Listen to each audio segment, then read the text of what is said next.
आ गए हो आप लोग सुबह 7 बजे। ये हमारे सारे बच्चे आ गए हैं, इंग्लिश पढ़ने के लिए आ गए हैं। और आजकल हम लोग डिस्कशन जो कर रहे हैं वो डिस्कशन कर रहे हैं सेंटेंस पर। किस पर डिस्कशन कर रहे हैं?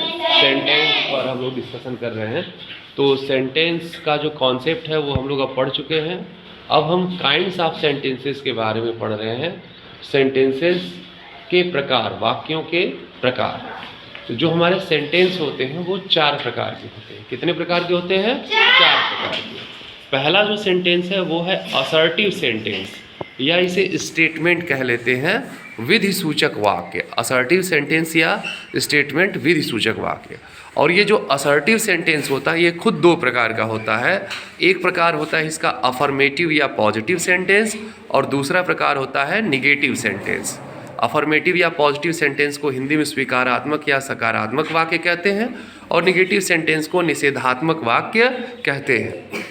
तो पहला प्रकार जो हुआ सेंटेंस का वो कौन सा हुआ? वो हुआ असर्टिव सेंटेंस या स्टेटमेंट, कह लीजिए विधि सूचक वाक्य। दूसरा जो प्रकार है वो है इंट्रोगेटिव सेंटेंस। कौन सा सेंटेंस? इंट्रोगेटिव सेंटेंस या प्रश्न सूचक या प्रश्नवाचक वाक्य। ठीक है। और तीसरा प्रकार है इम्परेटिव सेंटेंस, जिसे हम आज्ञा सूचक वाक्य कहते हैं, इम्परेटिव सेंटेंस। चौथा है एक्सक्लेमेटरी सेंटेंस, जिसे हम विस्मय सूचक या आश्चर्य सूचक वाक्य कहते हैं। तो ये 4 प्रकार हैं सेंटेंस के: assertive sentence, interrogative sentence, imperative sentence और एक्सक्लेमेटरी सेंटेंस। अब आइए पढ़ते हैं असर्टिव सेंटेंस के बारे में। असर्टिव सेंटेंस हमें क्या जानकारी देता है? आपने कल परसों में ही पढ़ा कि sentence tell us something. Sentence हमें कुछ बताता है, उसमें सेंस होता है, उसमें भाव होता है। तो असर्टिव सेंटेंस हमें क्या पता चलता है? असर्टिव सेंटेंस से हमें सूचना या घटना का ज्ञान होता है। किसी इंसिडेंट या किसी इन्फॉर्मेशन के बारे में हमें जानकारी होती है। तो असर्टिव सेंटेंस से सूचना या घटना का ज्ञान होता है। जैसे कुछ एग्जाम्पल्स हैं, हम देखते हैं। जैसे ये एग्जाम्पल है, वी शुड रेस्पेक्ट टीचर्स। क्या है? We should respect teachers. हमें शिक्षकों का सम्मान करना चाहिए। आपने अभी हाल ही में पढ़ा था, शुड क्या है? मोडल है ना? शुड क्या है? मोडल। हमें शिक्षकों का क्या करना चाहिए? सम्मान करना चाहिए। फिर है ही डिड हिज बेस्ट। उसने अपना सर्वोत्तम किया। उसने जो कार्य किया अपना, वो सर्वोत्तम किया। तो ये जो दोनों वाक्य हैं, वी शुड रेस्पेक्ट टीचर्स और ही डिड हिज बेस्ट, इन दोनों वाक्यों से हमें क्या मिलता है? इन दोनों वाक्यों से हमें भावात्मक सूचना मिलती है। अतः ये अफर्मेटिव सेंटेंस है। कैसे सेंटेंस है? Affirmative sentence. इनसे यानी भाव मिलता है, सेंस मिलता है ना? समझ रहे बात को? इससे इन दोनों सेंटेंसेस से हमें किसी सूचना या घटना का जो है सेंस मिल रहा है कि कोई सूचना या घटना घटी है, या मतलब उसके बारे में जानकारी है, किसी भाव के बारे में जानकारी। क्या भाव है? We should respect teachers. हमें क्या है? शिक्षकों का सम्मान करना चाहिए। He did his best. उसने अपना सर्वोत्तम किया। ठीक है।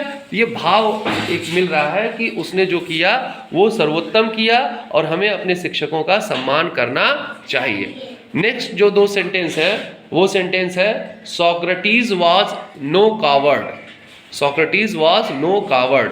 सुकरात कायर नहीं था। And last one is Allen could not play the match. Allen match नहीं खेल सका। अब दोनों में देखो नहीं का भाव आ रहा है, यानी सुकरात कायर नहीं था और एलन मैच नहीं खेल सका। यानी इन दोनों सेंटेंसेस से हमें कैसी सूचना प्राप्त हो रही है? इन दोनों सेंटेंसेस से हमें नकारात्मक सूचना प्राप्त हो रही है। अतः ये वाक्य कैसे है? निगेटिव। निगेटिव सेंटेंस क्या होता है? निषेधात्मक वाक्य, जहां नहीं का बोध हो, यानी कुछ न कर पाने का या कुछ न होने का बोध हो, वो निगेटिव सेंटेंस है। जैसे है सोक्रेटिस वाज नो कावर्ड, यानी सुकरात कायर नहीं था। तो यहाँ नहीं होने का भाव है, वो क्या नहीं था? कायर नहीं था, कमजोर नहीं था। तो ये नकारात्मक सूचना है। तो नकारात्मक सूचना प्राप्त होने के कारण ये निगेटिव सेंटेंस है। Allen could not play the match. Allen match नहीं खेल सका, यानी मैच नहीं खेल सका, नहीं का भाव है, इसलिए ये निगेटिव सेंटेंस है। तो आपने क्या समझा अभी तक? कि जो अफर्मेटिव सेंटेंस होता है, अफर्मेटिव सेंटेंस से किसी कार्य के होने की सूचना मिलती है। जो भाव होता है वो पॉजिटिव होता है। किसी कार्य के होने की सूचना मिलती है, वही अफर्मेटिव सेंटेंस है। जैसे India won the match, Bharat ने मैच जीत लिया, इंडिया वन द मैच। यहाँ पे कार्य के होने के, सकारात्मक रूप से होने की सूचना मिल रही है कि भारत ने मैच जीत लिया, India won the match. Next है Agra is the city of the Taj. Agra जो है ताज की नगरी है। आगरा किसकी नगरी है? ताज की, वहाँ ताजमहल है। तो ये भी क्या है, किसी कार्य के होने की सूचना मिल रही है कि आगरा कैसी नगरी है? आगरा जो है ताज की नगरी है। Agra is the city of the Taj. और इंडिया वन द मैच यानी भारत ने मैच जीत लिया। तो अफर्मेटिव सेंटेंस है ये, और अफर्मेटिव सेंटेंस से किसी कार्य के होने की सूचना मिलती है। वहीं जो निगेटिव सेंटेंस होता है, निगेटिव सेंटेंस से हमें कैसी सूचना मिलती है?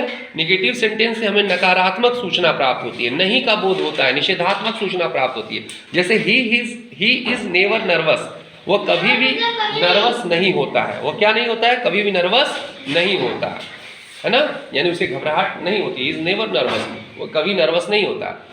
ठीक है, ही इज नेवर नर्वस, वह कभी निराश नहीं होता है। ठीक है, ही इज नेवर नर्वस। तो यहाँ पे कभी नहीं का भाव जो है वो क्या है? वो नकारात्मक सूचना है, वो निगेटिव है ना, निषेधात्मक है। तो इसलिए ये सेंटेंस कैसा है? निगेटिव सेंटेंस है। ही इज नेवर नर्वस, वह कभी निराश नहीं होता है। फिर है ही फियर्ड नन। क्या सेंटेंस? ही फियर्ड नन, वह किसी से नहीं डरता है। ही फियर्ड नन, नन माने किसी से नहीं, वह किसी से नहीं डरता है। तो यहाँ भी नहीं का भाव है, इसलिए नकारात्मक सूचना है, इसलिए नेगेटिव सेंटेंस है। पहला क्या था? ही इज नेवर नर्वस, वह कभी भी निराश नहीं होता है, इसलिए ये नेगेटिव सूचना थी, इसलिए ये नेगेटिव सेंटेंस है। You did not go there, तुम वहां नहीं गए, तुम वहां नहीं गए, यहाँ भी नहीं का भाव है। You did not go there, इसलिए यह भी क्या है? निषेधात्मक सूचना इससे भी प्राप्त हो रही है, इसलिए ये नेगेटिव सेंटेंस है। नेक्स्ट है the thief was not cot. आगे आप लोग पढ़ोगे कि हम लोग ये पैसिव वॉइस का सेंटेंस है, यानी कर्मवाच्य का सेंटेंस है कि चोर नहीं पकड़ा गया। अब किससे नहीं पकड़ा गया? बाय पुलिस, बाय क्राउड, किससे नहीं पकड़ा गया? By people.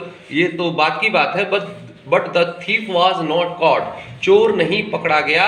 तो इस सेंटेंस से भी निगेटिव सूचना प्राप्त हो रही है, इसलिए ये कैसा सेंटेंस है? निगेटिव सेंटेंस है। तो ये जो चारों सेंटेंस है, ही इज नेवर नर्वस, वह कभी निराश नहीं होता है। ही फियर्ड नन, वह किसी से नहीं डरता है। You did not go there, है ना, तुम वहां नहीं गए। The thief was not caught, चोर नहीं पकड़ा गया। इन चारों सेंटेंसेस से नकारात्मक सूचना मिल रही है, इसलिए ये निगेटिव सेंटेंस है। और अफर्मेटिव सेंटेंस से किसी कार्य के होने की सूचना मिलती है, जैसे India won the match, Bharat ने मैच जीत लिया। Agra is the city of the Taj, Agra जो है ताज की नगरी है। तो किसी कार्य के होने की सूचना मिलती है जिस सेंटेंस से, उसे हम अफर्मेटिव सेंटेंस कहते हैं। लेकिन ध्यान ये देना है कि ये दोनों सेंटेंसेस, अफर्मेटिव सेंटेंस और नेगेटिव सेंटेंस, ये दोनों सेंटेंस जो है असर्टिव सेंटेंस के पार्ट हैं। तो असर्टिव सेंटेंस क्या है? एक स्टेटमेंट भी होता है, एक कथन होता है, एक वैधानिक वाक्य होता है, विधि सूचक वाक्य होता है, जिसमें क्या होती है? दो बातें होती हैं। एक सकारात्मकता होती है, स्वीकारात्मकता होती है, और दूसरी जो है निषेधात्मकता होती है। यानी सेंटेंस जो है क्या होता है? भाव उसमें निहित होता है, कार्य के होने का भाव होता है, और दूसरे में नहीं होने का भाव होता है। ध्यान ये देना है कि असर्टिव सेंटेंस के अंत में क्या लगाते हैं? हम फुल स्टॉप लगाते हैं। असर्टिव सेंटेंस के अंत में हम क्या लगाते हैं? फुल स्टॉप लगाते हैं। ये बहुत महत्वपूर्ण बात है। अगर आप फुल स्टॉप नहीं लगा रहे हैं तो आपका सेंटेंस कंप्लीट नहीं माना जाता। तो असर्टिव सेंटेंस आपने अभी जाना कि दो प्रकार का होता है, एक अफर्मेटिव या पॉजिटिव सेंटेंस और दूसरा नेगेटिव सेंटेंस। तो अफर्मेटिव या नेगेटिव कहीं भी आवे तो लास्ट में फुल स्टॉप लगाना बहुत जरूरी है। तो आज आपने क्या पढ़ा? आज आपने पढ़ा काइंड्स ऑफ सेंटेंसेस। सेंटेंस चार प्रकार के होते हैं। पहला है असर्टिव सेंटेंस, दूसरा है इंट्रोगेटिव सेंटेंस, तीसरा है इंपरेटिव सेंटेंस और चौथा है एक्सक्लेमेटरी सेंटेंस। ये चार सेंटेंस होते हैं। इसमें से आपने आज पहले के बारे में पढ़ा, असर्टिव सेंटेंस या स्टेटमेंट के बारे में आपने पढ़ा, और यह भी पढ़ा कि ये दो प्रकार के होते हैं, अफर्मेटिव या पॉजिटिव, और दूसरा है निगेटिव। तो आपने आज असर्टिव सेंटेंस के बारे में पढ़ा। अब बाकी जो है इंट्रोगेटिव, इंपरेटिव, एक्सक्लेमेटरी सेंटेंस आगे की क्लासों में हम लोग पढ़ेंगे। कुछ पूछना हो तो आप लोग पूछ सकते हैं। Thank you.